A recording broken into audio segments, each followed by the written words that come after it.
Assalamualaikum warahmatullahi wabarakatuh. Jumpa lagi pada channel Usaha Hobi. Ini adalah pemandangan di depan atau di halaman rumah saya. Sebenarnya hobi saya bukan hanya beternak burung puyuh saja, tetapi ada hobi lain, yaitu bercocok tanam. Meskipun di pekarangan rumah saya ini tidak terlalu besar. Di pekarangan rumah ini saya tanami dengan tanaman buah-buahan yang tidak terlalu besar pohonnya, sehingga tidak mengganggu pemandangan di sekitar rumah.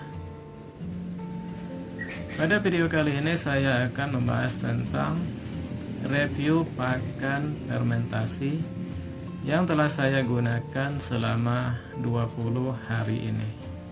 Bagaimana hasilnya? Pakan fermentasi yang saya buat untuk pakan burung puyuh petelur, itu pertama kali saya memfermentasi dedaknya saja terlebih dahulu. Itu gunanya untuk memperirit penggunaan gula dan probiotik yang saya gunakan, yaitu E4, supaya tidak terlalu banyak. Ini adalah fermentasi dedak yang sudah saya simpan selama 3 hari. Seperti ini. Kantongnya terlihat, kantong plastiknya maksud saya terlihat menggembung, yang menandakan terjadinya proses fermentasi di dalam kantong plastik ini. Dedak yang saya gunakan di sini adalah menggunakan dedak kasar. Itu jika ada dedak halus atau bekatul itu lebih bagus lagi. Mengapa saya menggunakan dedak kasar? Karena di daerah saya sulit mencari bekatul ataupun dedak halus. Untuk cara fermentasi dedak ini bisa dilihat pada video saya sebelumnya. Dedak hasil fermentasi sebanyak 5 kg kemudian diaduk kembali dengan konsentrat ayam petelur dan jagung, di mana perbandingannya sesuai dengan yang telah dijelaskan pada video sebelumnya. Kemudian adukan disimpan pada wadah yang tertutup rapat dan baru bisa digunakan minimal 2 hari kemudian. Sebelumnya kita harus tahu terlebih dahulu apa tujuan para peternak burung puyuh melakukan proses fermentasi pada pakan burung puyuh mereka.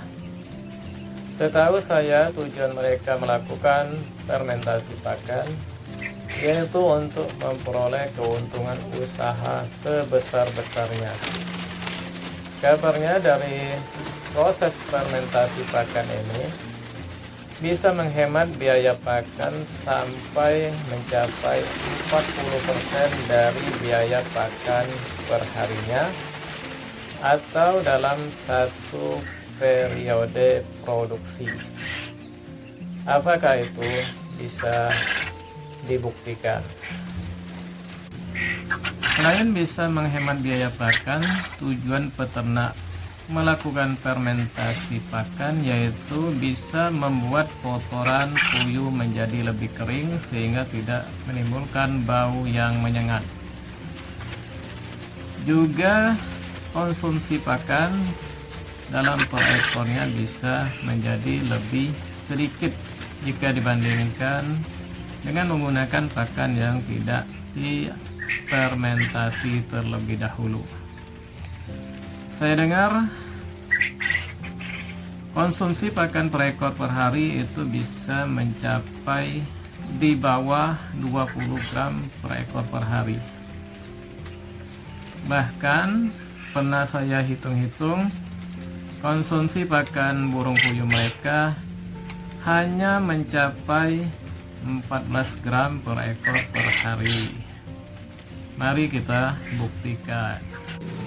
Gambar ini saya ambil pada saat pagi hari, yaitu pada pukul 6.30. Telur-telurnya belum saya sempat panen. Coba perhatikan ini pada kotak yang bagian paling bawah ini jumlah telurnya hanya 15 butir per ekor per hari. Maksud saya 15 butir dalam sehari dari jumlah total populasi 30 ekor. Padahal umurnya sudah 2 bulan lebih. Ini disebabkan saya mengganti pakan merek lain yang cukup terkenal tetapi harganya murah. Sebagai akibat pergantian pakan yang lebih murah tersebut, ternyata burung puyuh yang umurnya sudah lebih 2 bulan itu baru bertelur hanya 50% saja. Sedangkan ini adalah burung puyuh yang saya seleksi kemarin, yang pada saat itu burung puyuh ini tidak ada telur di dalam tubuhnya, tetapi saya perhatikan pada bagian duburnya itu masih lebar dan basah, yang menunjukkan burung ini belum mandul dan bisa berproduksi. Setelah saya hitung, ini dari 17 ekor yang ada di dalam kandang ini sudah bertelur sebanyak 9 butir.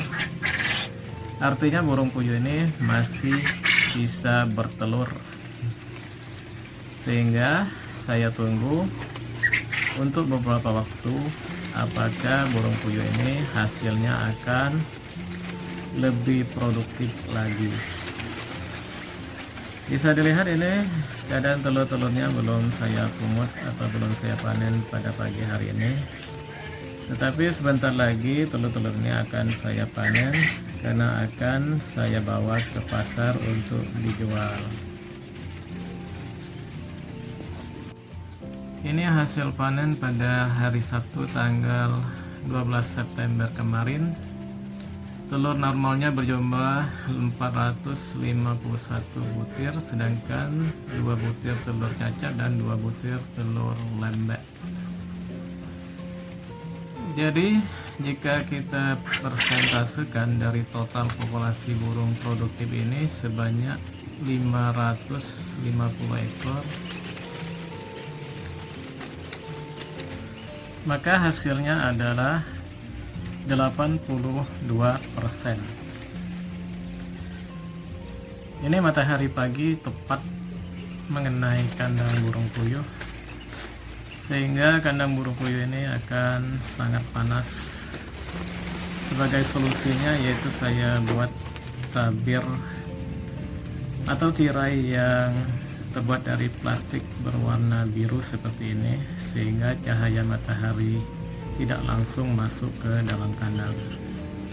Sedangkan ini adalah produksi pada hari ini, yaitu hari Minggu tanggal 13 September 2020. Jumlah produksi sebanyak 453 butir dan tidak ada telur lembek yang saya temukan, tetapi ada 2 butir telur cacat seperti ini. Bisa lihat bagian runcingnya itu cacat atau yang seperti ini, tidak normal bentuknya.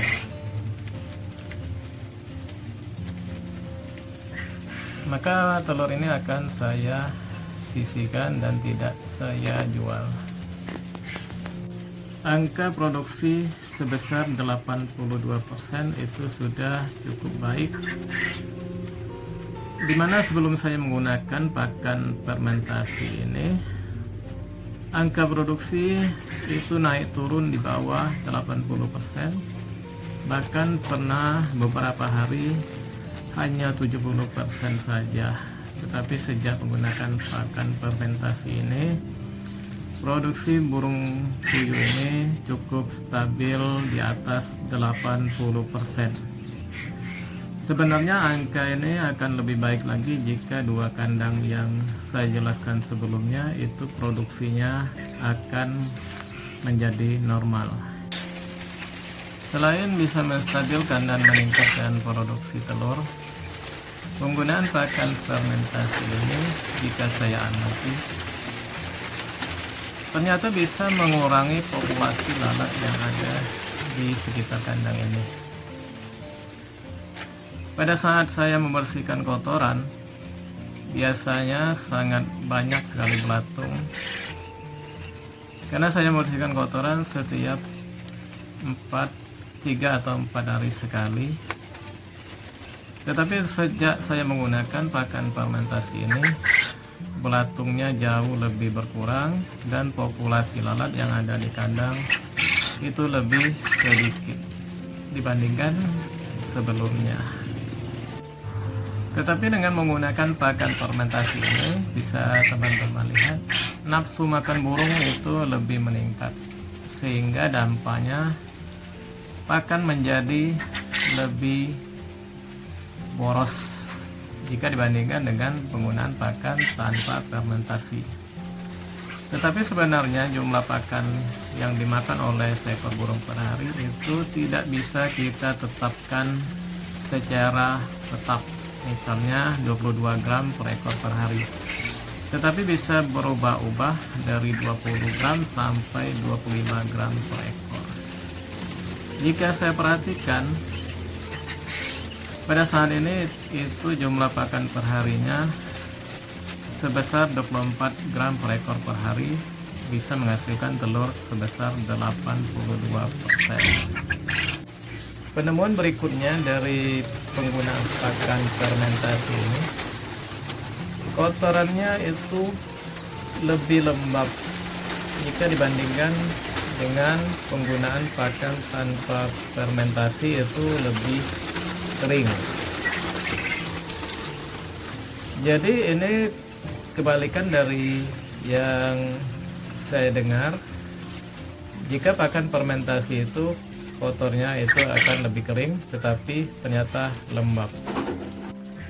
Dari pengamatan saya, sekitar 20 hari penggunaan pakan fermentasi ini, meskipun tidak signifikan, ternyata bisa meningkatkan dan menstabilkan produksi telur puyuh peliharaan saya ini. Juga saya amati, sejak penggunaan pakan fermentasi ini, populasi lalat yang ada di kandang burung ini sangat sedikit sekali. Di kotorannya saja, belatungnya juga sangat sedikit, padahal sebelumnya belatung dan lalat sangat banyak sekali, baik di kotoran maupun di sisi depan kandang ini. Tetapi apakah itu kebetulan saja? Apakah ini bukan musim lalat, atau dipengaruhi oleh pakan fermentasi yang saya gunakan ini? Selain saya mencoba menggunakan pakan fermentasi untuk meningkatkan dan menstabilkan produksi telur, saya juga selalu menjaga kebersihan peralatan minumnya. Peralatan minum saya ganti setiap hari, dan yang kotor saya bersihkan dengan merendamnya dengan menggunakan air deterjen, lalu dibilas dengan air bersih. Demikianlah review tentang penggunaan pakan fermentasi. Mungkin lain waktu saya review kembali. Semoga bermanfaat. Wassalamualaikum warahmatullahi wabarakatuh.